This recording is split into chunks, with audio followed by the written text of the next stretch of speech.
What if this electron teamed up with this one? We used one of them already, right? But we got another one. What if this electron teamed up with this one? What would that give? Two electron bond, would we be done? Yes. Yeah? We would be. Yes. But that's not the mechanism. Because if we team this up with this, we would make one of these molecules. Then how would you make the second molecule? Because you've got to make a gazillion of them if you're going to do this in any amount that you can see. Because you can't see one molecule being made. Okay, we just made one. What would you then do next to make the next molecule? You'd have to start at the beginning, right? And you have to cleave this again and repeat the process from here. But this requires light. Assuming you're dealing with light, or it requires one of these. So every time you repeat, you got to have light, right? Sure. But here's something we know. The light is only needed at the very beginning. Once the reaction starts, you can turn the light off and it will keep going. So if we turn the light off, what causes the homolytic cleavage of the bromine?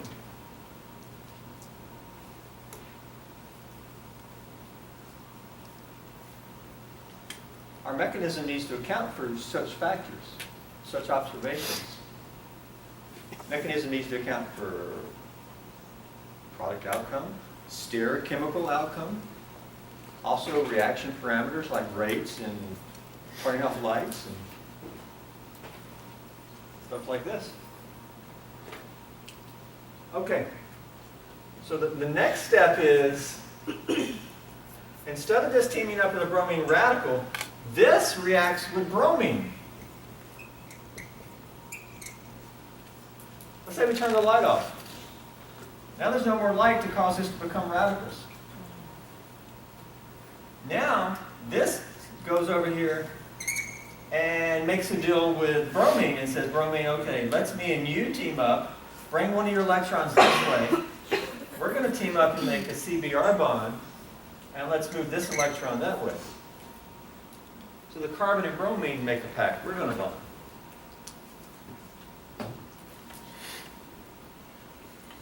What does this arrow movement give?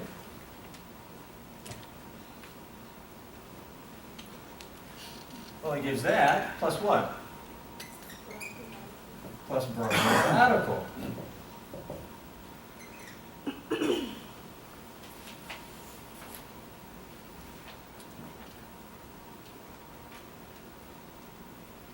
We just made bromine radical. And we're done. We made our two products. But we also made bromine radical in one reaction. Now the bromine radical can do what?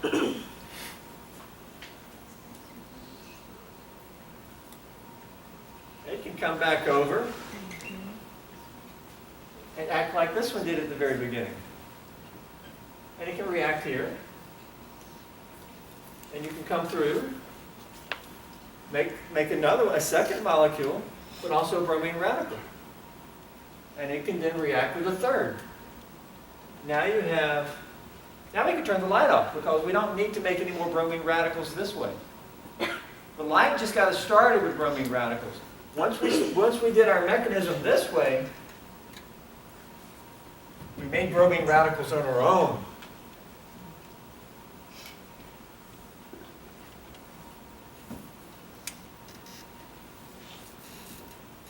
And now we have propagation.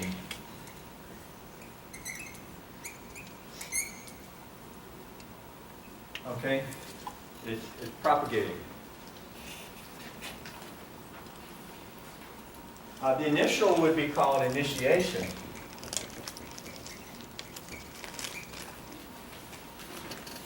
The light is an initiator.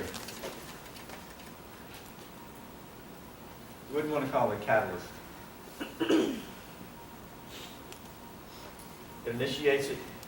Then we get up this cycle propagation, and then we can make it. So, it's not as simple as saying this teams up with this, because if it did, you would not have any more bromine radicals and you would still need the light. to make more. We don't need more light. We make more bromine radicals by this reacting with bromine. So we consume our bromine, and then we eventually consume all of this, and we create products. This is your typical alkane mechanism.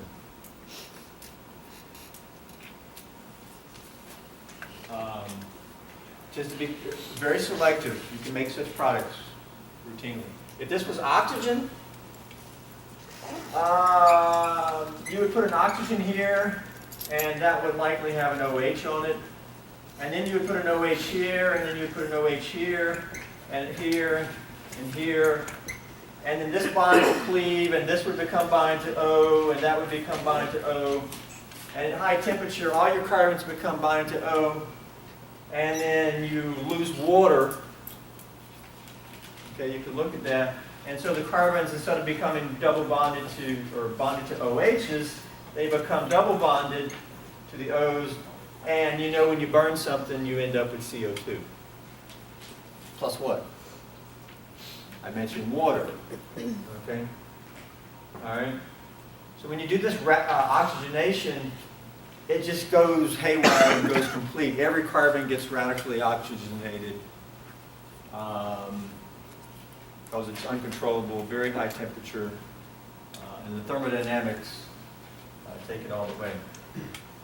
And of course, if there's not enough oxygen, you may end up with CO, carbon monoxide. Not enough oxygen around. Like if you got a big fire and there's not enough oxygen to supply it, you'll end up making this here, where it was only partially oxidized. All right, but here we can just add one bromine, much more controllable. Questions about the mechanism?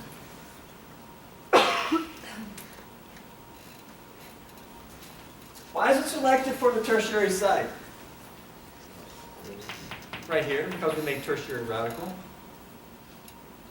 Radicals are a lot like carbocations. Electron poor. This carbon does not have an octet. There's no charge here. We didn't have any ions in this mechanism. All radicals. That's what we call a radical mechanism. No octet, so it's electron poor. It's stabilized just like cations. All right? Tertiary site is going to be more stable because it's got more rich friends who donated electrons. It's electron poor. Even though it's not a positive charge, it's still electron poor. So you stabilize. Where would you make cation in this molecule? Same place. Radical here is favored. Why just bromine? If you try to do this with chlorine, it's going to be more like the oxygen. It's going to chlorinate multiple places. Not as bad as oxygen. Chlorine is less selective, mainly because the carbon-chlorine bond is stronger. And so when it reacts with chlorine, it's like, all these strong bonds are being made, so it's very easy to do it. Transition state's very low, and you get multiple chlorination. It's not selective for any one site. If you do fluorine, you better stand back, because it will likely explode. It's so exothermic, and thus such an easy reaction.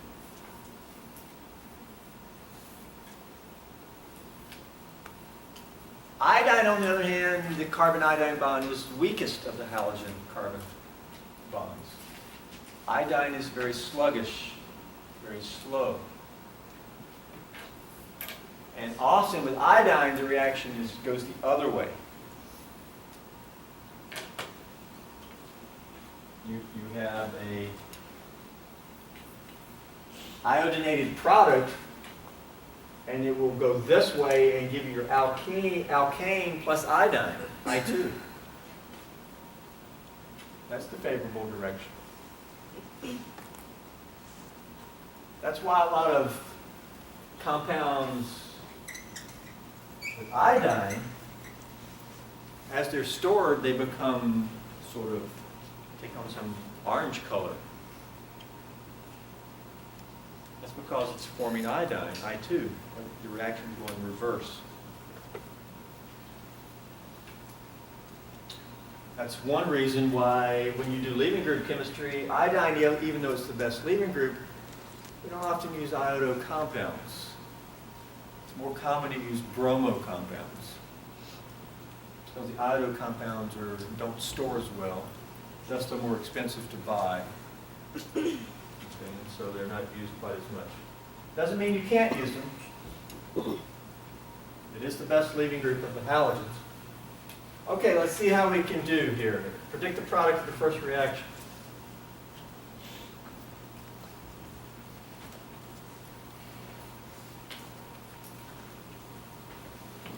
Okay,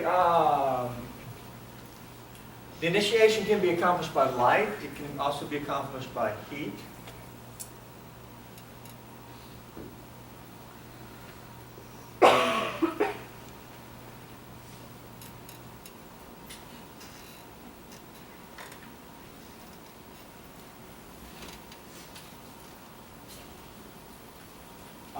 With the heat,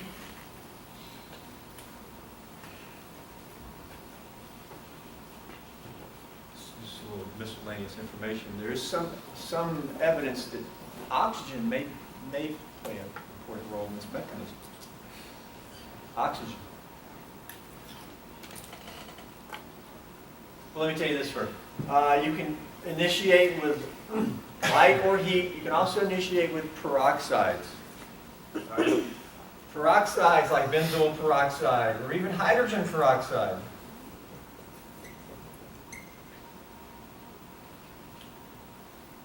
Hydrogen peroxide. Have we seen benzoyl peroxide before? Anybody ever used benzoyl peroxide?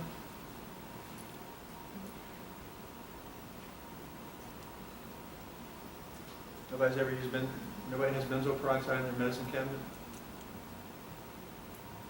No? Yeah? What do you use benzoyl peroxide for? 10% benzoyl peroxide?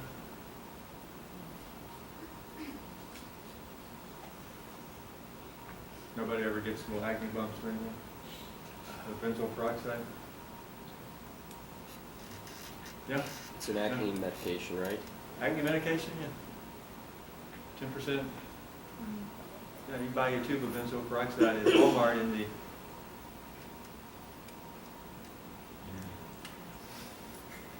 health and beauty section. Right? Benzoyl peroxide. Okay, what is benzoyl peroxide? Well, peroxide is that. Benzoyl is the benzene carbonyl.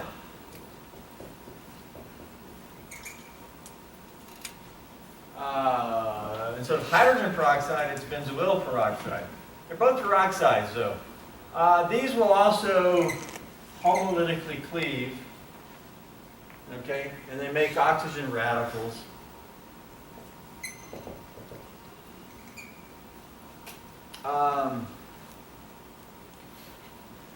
They may make oxygen radicals easier.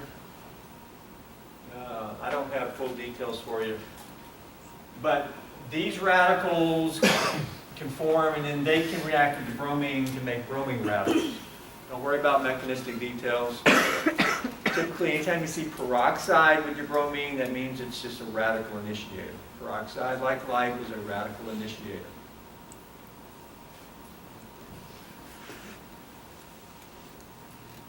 Benzoyl peroxide is more organic. This tends to be very aqueous.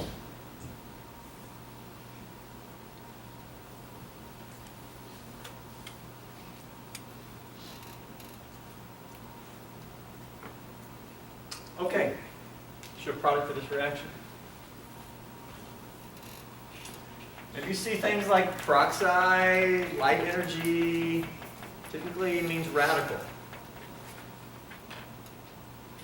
There's also no pi bond here, so you're not doing a bromine addition.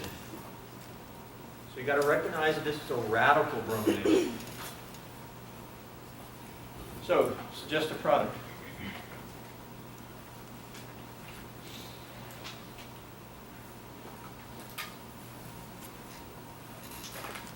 typically one equivalent of bromine. Can you suggest a product? Would it be a bromine on the tertiary carbon? Seems like a fine suggestion.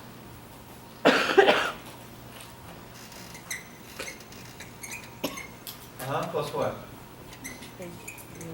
HBr?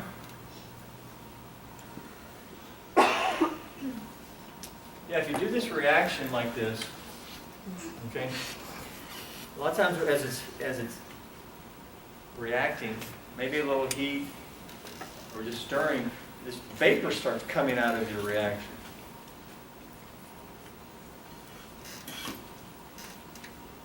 HBr gas. All right? Take some pH paper and hold it up there, it'll turn red. It's forming HBr. There's no water here, so it's not going to be H3O plus Br minus. And HBr without any water is a gas. Just like HCl is a gas, right?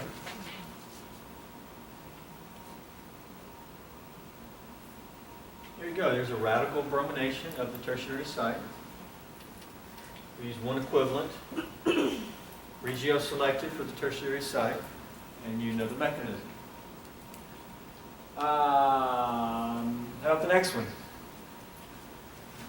What do we have here? What's this?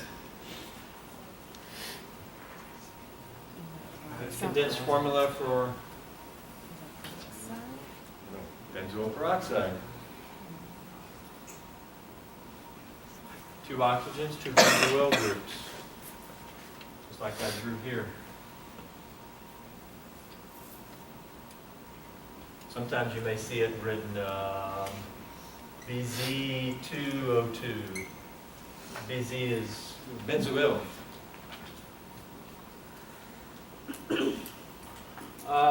Okay. What do you want to brominate here? You recognize we're doing a radical bromination?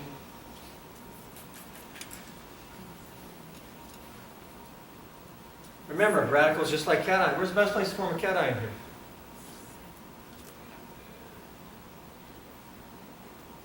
Would it be the second carbon?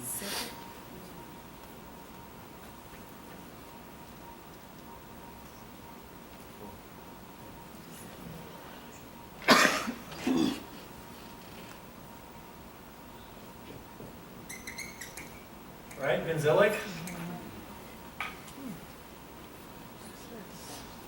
Benzylic cation.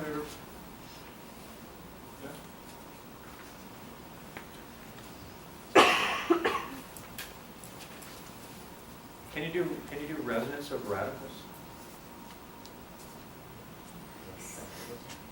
Do it. I can't. Yeah, I mean it's one electron.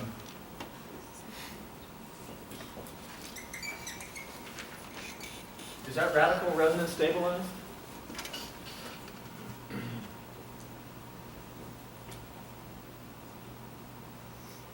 First off, what type of hybridization do you expect for the carbon that's around?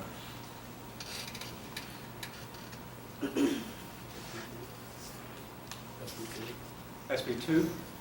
Why sp2? I'm saying it's near the pi bond also. No, the radical carbon doesn't have a pi bond, Okay. unless you're... Maybe empty orbital? Well, it wouldn't be empty because you got...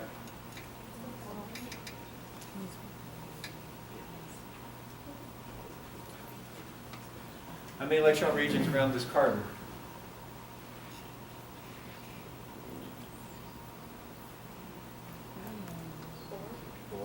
4. 2 carbon bonds, a hydrogen bond, and a single electron. That's 4 regions. What type of... SP3. What do you expect? SP3. Okay. But you have 1 electron. What if there was a lone pair there? What type of hybridization would you expect? Instead of 1, what if it was 2? sp2. sp2, Why? because it's next to sp2 carbon. So anytime a lone pair is next to a pure one, it's going to want to be in a pure one? A lone pair. What about a lone single electron? What if it's next to a pure one? It's the same thing typically, although you could have more exceptions. Electron next to a p orbital is going to want to be in a p orbital.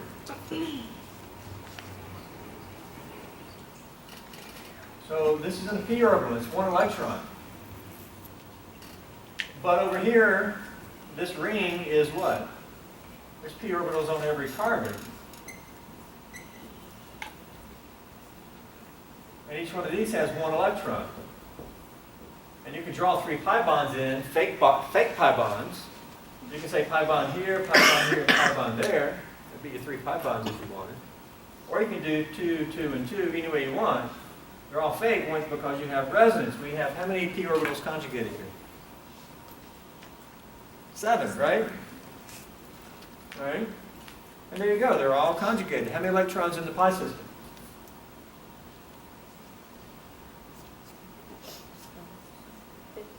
1 electron in each p orbital equals 7. 7 p orbitals, 1 electron each, 7 electrons. There's all your conjugation. They're all conjugated.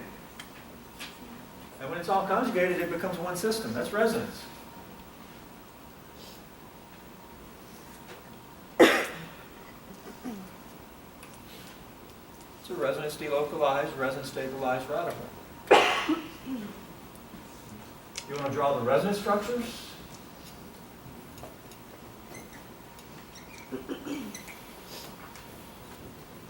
Moving 1 electron. Here's how you would do it. Let's say we put this electron here. One of these in the pi bond, sort of nuclear wiper up. I'm going to make this the outside of the pi bond. Usually I do sort of the inside. One of these electrons here to team up with that one, to make pi bond here, and the other electron moves on to carbon.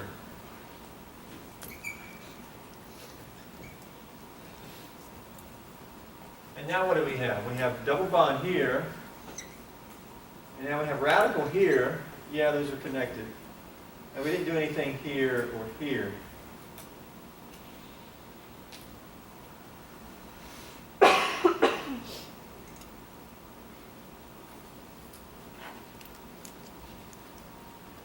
This is a resonance structure, because all I did was move pi electrons. This is the old drawn resonance structure stuff, where this is more of the theoretical, you've got everything conjugated stuff. But this allows us to see, does the radical just sit on this carbon, or is the radical spread out? Or is the radical here? We could also put radical there, because we can take one of these and team it up with this one, make pi bond here, and radical will be there. This is a resonance delocalized radical. Very similar to resonance delocalized carbocations. If the radical had been out here, it would not have been, because there would have been no p orbital here. If we had made radical here, no p orbital here, thus this p orbital, if it even was one, would not be conjugated with the ring, and so just forget about it. It would just be a radical, and there's nothing for it to do. There's no resonance, no conjugation. But here it is. That's why the radicals form here, because the transition state leading to radical here is going to be lower. We just did a benzylic bromination.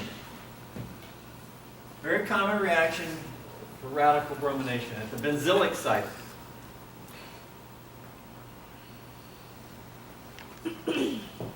Down here, what is NBS? I don't think we've seen that before. Structure. N-bromosuccinimide, NBS. Fairly common. You'll see it in an organic too.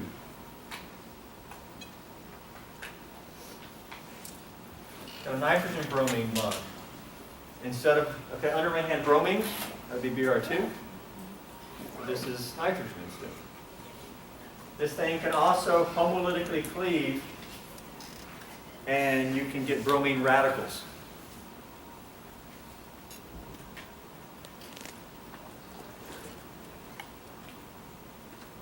We're not going to look at it any closer. Can you see NBS?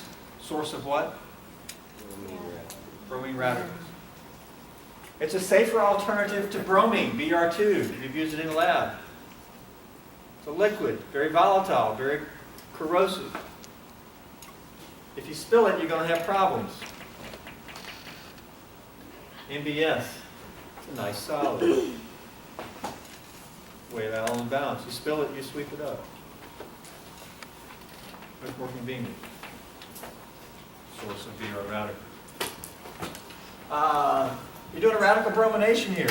This is going to give two possible products due to resonance. Show both of them. The two products come from your two different resonance structures. Up here, for example, we could have teamed up the bromine here and made a BR here. But then we would have destroyed the benzene ring, and you never do that in this class or the next class. So we didn't do it. So we only reacted here. But down here, we can react with both resonance structures. Please do that. Please look ahead. We'll finish up this handout on Monday. We'll talk about final exam or any last things on Monday. See some of you this afternoon.